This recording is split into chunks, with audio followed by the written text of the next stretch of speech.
परिवार का बोझ कांधे पर पड़ा तो ऑटो रिक्शा ट्रेन को चलाने लगी बेटियां। साहस के साथ अंतरिक्ष तक को भेज डाला, सुना है वायुयान भी उड़ाने लगी बेटियां। अब कितने और कितने उदाहरण ढूंढ कर लाऊं, हर क्षेत्र शक्ति आजमाने लगी बेटियां। और पिता के सपनों को साकार करने के लिए प्रतापगढ़ में आरा मशीन भी चलाने लगी बेटियां। जी हाँ दोस्तों, इस वक्त हम मौजूद हैं प्रतापगढ़ में और हमारे साथ एक ऐसी ही साहसी बेटी मौजूद है जो अपने पिता के सपनों को साकार करने के लिए अपनी तमाम आकांक्षाओं का, अपने तमाम शानो शौक का, जो भी एक लड़की की होती है उन सब का परित्याग करके आज सिर्फ अपने पिता के सपनों को साकार करने के लिए कड़ी मेहनत, कड़ी मशक्कत कर रही है। और ऐसे क्षेत्र में कड़ी मेहनत कर रही है जिस क्षेत्र में कार्यों को केवल मर्दों का माना जाता है, पुरुषों का माना जाता है। आपने कहानियां जब पढ़ी होंगी तो लकड़हारे की कहानी पढ़ी होगी, उसमें किसी महिला का वर्णन नहीं था। लेकिन आज मैं आपको एक ऐसी साहसी, एक ऐसी तेज तर्राक साहसी प्रतापगढ़ की बेटी से मिलवाने जा रहा हूं जो अपने दम पर आज अपने पूरे व्यवसाय को चला रही है। और ना सिर्फ अपने व्यवसाय को चला रही है, वो अपने परिवार का भरण पोषण भी कर रही है, अपनी शिक्षा को भी आगे बढ़ा रही है और समाज में एक सकारात्मक संदेश देने का काम कर रही हैं। उन लोगों के मुंह पे करारा तमाचा जड़ने का काम कर रहे हैं, उन लोगों के मुंह को बंद करवाने का काम कर रही हैं जो लड़कियों को सिर्फ चूल्हा चौके तक ही सीमित रखते हैं, जो लड़कियों को कहते हैं कि उनके हाथों में चूड़ियां हैं तो वो तलवार नहीं चला सकती, जो लड़कियों को हमेशा कमतर आंकते हैं। तो ऐसी हमारे साथ मौजूद है कविता विश्वकर्मा जी। कविता, स्वागत है आपका सुलभ भारत में। जी धन्यवाद।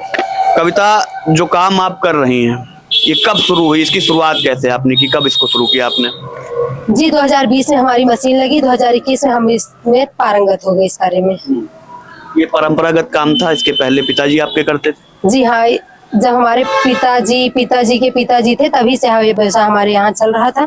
लेकिन चूंकि लाइसेंस का जो लकड़ी वाला मैटर होता है, लाइसेंस का होता है, इसलिए बीच में हम लोगों के लाइसेंस न होने की वजह से यह कार्य रुक गया था। तो हमारे पिताजी को ब्रेन हैमरेज हो गया था, इसलिए तमाम उस ब्रेन हैमरेज की दशा में भी मेरे पिताजी ने तमाम आर्थिक संकटों को जूझते हुए भी लाइसेंस बनवाया। 2011 में हम लोगों का लाइसेंस बन गया, लेकिन फिर भी कि हमारे पिताजी के बेटा नहीं था और हम लोग इतने बहुत छोटे छोटे थे, तो हम लोग इतने, और पारिवारिक समाज कोई भी साथ देने वाला नहीं था, तो हम लोग, हमारी मशीन चल नहीं सके। हमारे पिताजी मशीन से बहुत ही प्रेम करते थे। जैसे एक पिता अपने बेटे से करता है, वैसे ही मेरे पिताजी की जान थी मेरी मशीन। इसलिए मेरे पिताजी ने 2011 से 2020 तक अपने मशीन का रिन्यूअल कराया, लगातार रिन्यूअल कराते चले गए, हर साल इसी आस में कि अगले साल हमारा मशीन चलने लगेगा। आप लोग ये काम कर रही हैं, आप व्यक्तिगत ये काम कर रही हैं, सामाजिक ताने बाने जो होते हैं वो बड़े विपरीत होते हैं अक्सर महिलाओं के, बेटियों के खासकर। आप पढ़ाई भी करती हैं, आप LLB कर रही हैं, हमने सुना है, सही है? जी हाँ, हम LLB कर रहे हैं, LLB थर्ड सेमेस्टर की छात्र हैं हम। थर्ड सेमेस्टर की आप छात्र हैं। तो कैसे, जब आप इस काम में उतरी, जब आपने ये काम चुना, तो समाज जो एक ताने बाने बुनता है, लड़कियों को ताने मारता है या लड़कियों के ऊपर ज्यादा अंकुश लगाने की कोशिश करता है, उसके साथ साथ बाजार, मार्केट के भी लोग रहे होंगे, उनके अंदर एक कंपटीशन का भाव आया होगा कि अगर ये भी काम करेंगी तो हमारा काम कैसे होगा। तो उसको आपने कैसे झेला, कैसे उससे आपने लड़ाई लड़ी? जी देखिए, हमें सबसे ज्यादा परेशानी तो इस प्रोफेशन में आकर कि कोई हमारे साथ व्यवसाय करना नहीं चाहता है।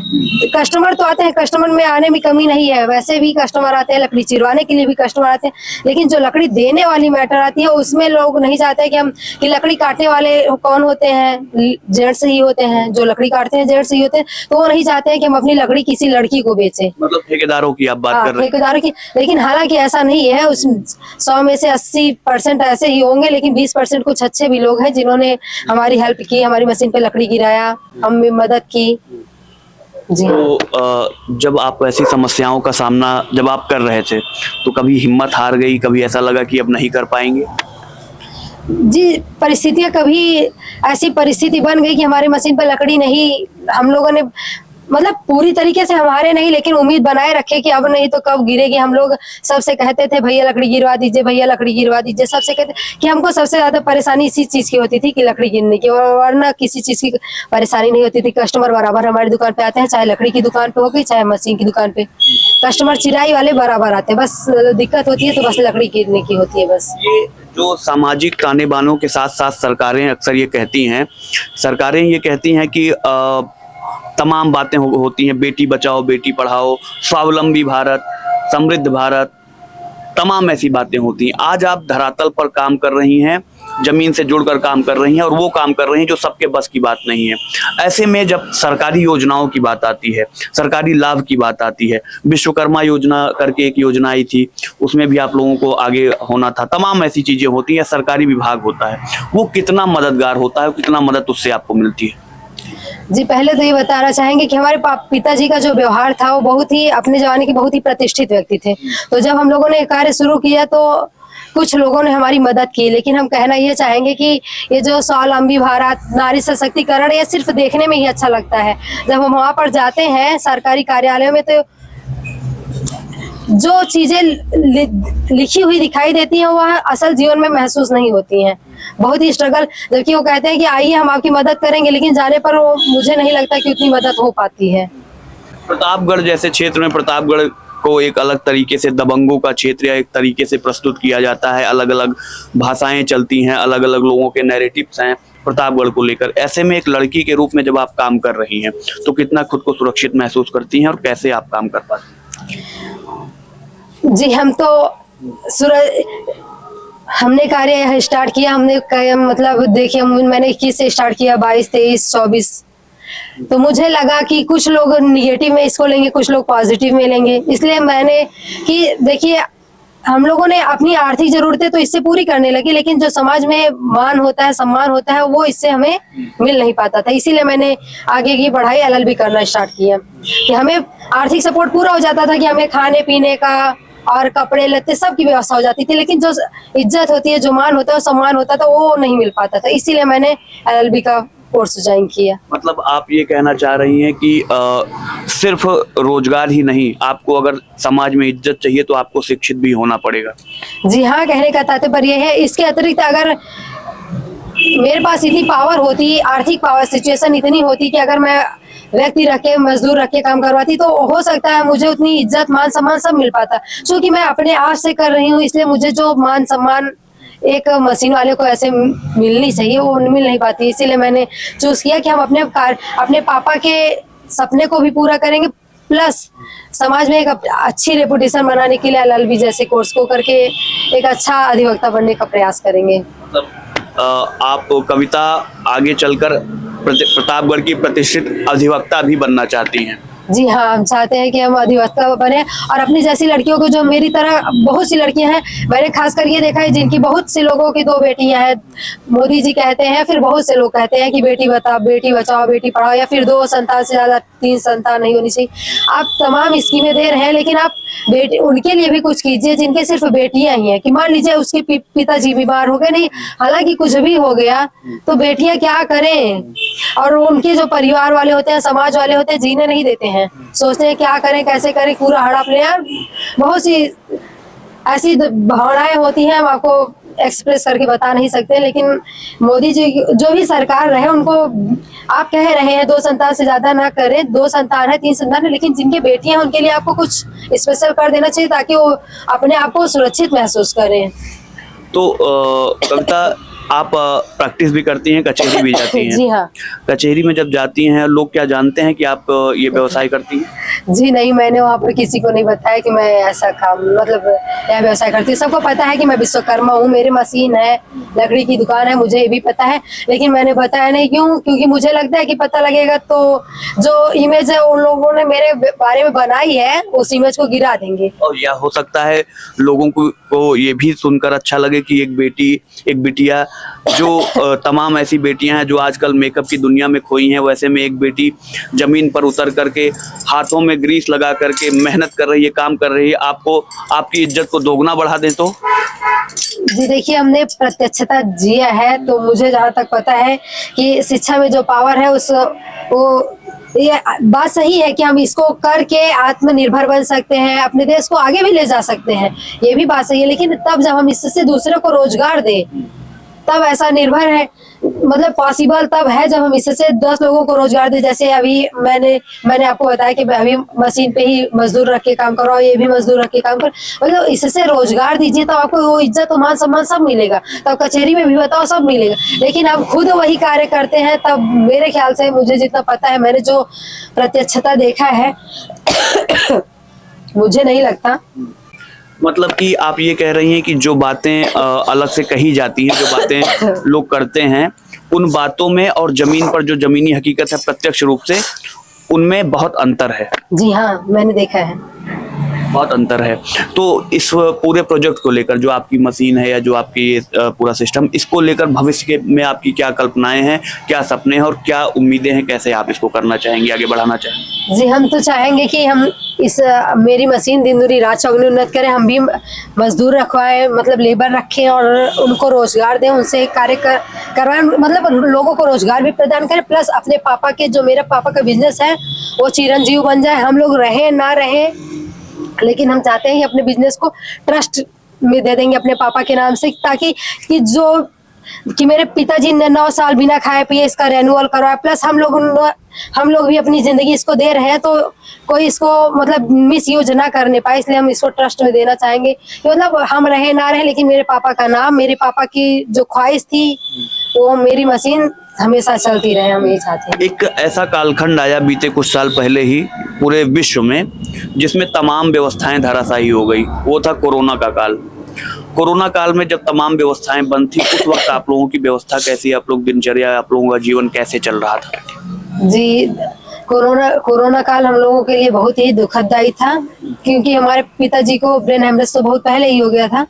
तो कोरोना काल में, इससे पहले हम टीचिंग भी किए हैं, तो टीचिंग करते थे, इससे भी हम लोगों के परिवार में कुछ मतलब हेल्प हो जाती थी, लेकिन कोरोना होने की वजह से कुछ भी हेल्प नहीं हो पाती थी। तो बहुत हमारी मम्मी सेम बो देती थी और लौकी बो देती थी, यहाँ तक मेरे पिताजी लौकी और सेम की पत्ती की सब्जी बना के खाए हैं। और कोरोना काल में ही मेरे पिताजी को दोबारा ब्रेन हेमरेज हुआ, और हम लोगों मतलब आर्थिक स्थिति ना सही होने पाने के, मतलब पूरा मेडिकल सुविधा ना मिलने की वजह से मेरे पापा का देहांत हो गया। तब हम लोगों ने निश्चित किया कि अब जीवन में सबसे, मतलब मेरे जीवन में था ही क्या, मेरे पापा थे, अब पापा नहीं है तो जीवन में कुछ भी नहीं है, तो हम अपने पापा के सपनों को साकार करेंगे, हम रहें ना रहें। इसलिए हमारे अंदर कोई भी शौक नहीं है, ना ही किसी को देख कर आती भी है, सारी शौकें मर गई हैं, और मैं उसी से सेटिस्फाइड भी हूँ, क्योंकि मुझे पता है जो अगली लड़की दिख रही है, जब वो सिर्फ वो ग्लैमरस जिंदगी जी रही है, वास्तविक जिंदगी नहीं जी रही है। जो जिंदगी मैं जी रही हूँ, मुझे लगता है कि इसी में वास्तविक आनंद इसी जिंदगी में, कि मुझे लगता है कि जो ग्लैमरस जिंदगी होती है वह एक दिखावा है। मैंने देखा भी अपने फ्रेंड के लोगों के साथ जाती हूँ, कि जैसे मैं LLB कर रही हूँ, तो लोगों के साथ जाती हूँ, तो मुझे लगता है कि ये लोग दिखावे में जी रही हैं, असली जिंदगी नहीं जी रही है। जबकि वो लोग आपको नहीं कहती हैं कि आप भी हमारी तरह से रहिए, ड्रेसिंग करिए, घूमने जाइए? जी नहीं, मेरी एक फ्रेंड को पता है, ऐसा कुछ नहीं करती है, वो मेरी तारीफ ही करती है, कहती है कि कविता तुम बहुत अच्छा कार्य करती हो, तुम्हारे पास इतना टैलेंट है, ऐसी कोई बात नहीं है। और जब पिताजी नहीं रहे आपके, तो उस वक्त समाज और परिवार का कुछ सहयोग मिला आपके कार्यों को आगे बढ़ाने में? जी नहीं, मेरे पिताजी को जो व्यवहारिक थे, उन लोगों ने मेरी मदद की। आगे विश्वकर्मा भगवान जी हैं, जिन्होंने हमारी मदद की। हमारे जो हमने बताया, जिन्होंने हमारी मशीन लगाई, उन्होंने हमारी बहुत मदद की। उन्हीं की वजह से आज जितने भी मेरे पास जितने भी मतलब प्रतिभा है, सब उन्हीं की देन है।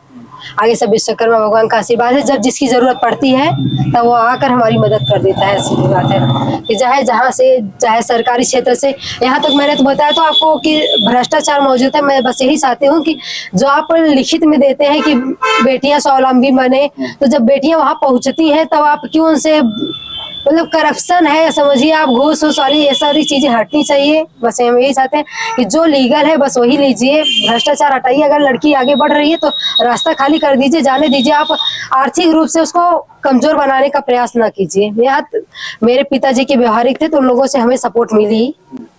तो आज आपको तमाम देश की बेटियां देख रही होंगी कविता, देश की बेटियों को क्या संदेश रहेगा, समाज को क्या संदेश रहेगा? जी, हम यही समाज को और देश की बेटियों दोनों को यही कहेंगे कि आप अपने पिताजी का मान सम्मान बढ़ाइए।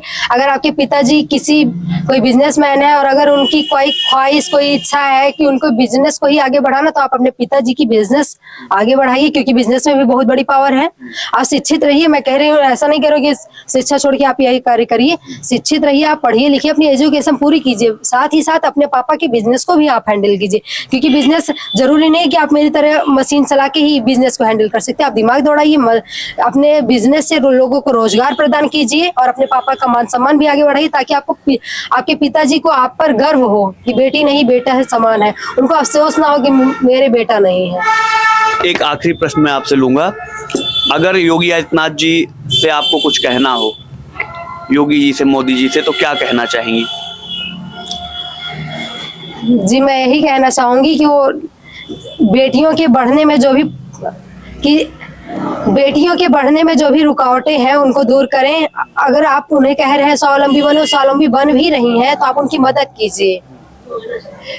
जो भी योजनाएं चलाते हैं उनका गांव-गांव, मतलब हर स्तर पर उसका प्रचार प्रसार कर उनको अवगत कराइए। जो भी योजनाएं वो चलाते हैं, सिर्फ उन्हीं अधिकारियों, उन्हीं अफसरों, उन्हीं कार्यालयों के बीच में दबक के रह जाती है, वो लोग आम जनता के बीच जा नहीं पाती है। जैसे मेरे जैसे, यहाँ तक कि मेरे कहने का मतलब है छोटे से छोटे स्तर तक वो अपनी योजनाओं को लाए, ताकि सब लोगों को रोजगार अवसर प्राप्त हो। यहाँ तक तो मैं ये भी कहने के लिए तैयार हूँ कि अगर वो कर सके तो बेटियों के लिए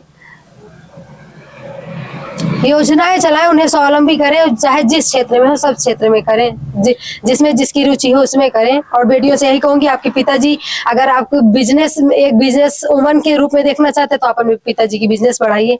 इससे बड़ी क्या बात हो सकती है? आप लोगों को रोजगार भी देंगी, वैसे भी देश में नौकरी की समस्या कम है, बहुत है। मतलब कविता आगे लोगों को रोजगार देने के लिए तैयार है? जी हाँ, हम चाहेंगे यही विश्वकर्मा भगवान जी के आशीर्वाद से, अपने पिताजी के आशीर्वाद से, कि हमारे कारखाने से लोगों को रोजगार उपलब्ध हो।